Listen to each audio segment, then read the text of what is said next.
Some groups are raising the alarm over the implementation of the DILG's Safer Cities policy. You have Kabataan Party List saying this is anti-poor and elitist, saying the government should focus on addressing poverty than ordinance enforcement.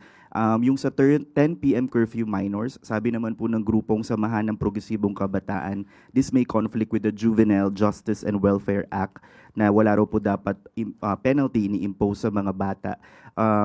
And yung previous Supreme Court ruling na ini-struck down yung mga ganito pong curfew. Given these legal limits, is Malacanang still supportive of this national policy?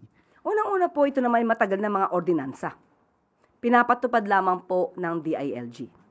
So ang pagdidisiplina sa mga kabataan, nakita po natin sa mga news na yung mismong nanay ang nagrereklamo na ang mga anak nilang minor de edad ay hindi nila mapauwi at matigas ang ulo. Hindi po naman ibig sabihin ng pagdidisiplina sa mga kabataan para mas maging safe sila at protected ay anti-poor na.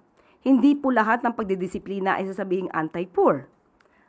Ito po ay para sa protection ng bawat Pilipino. Last na lang po.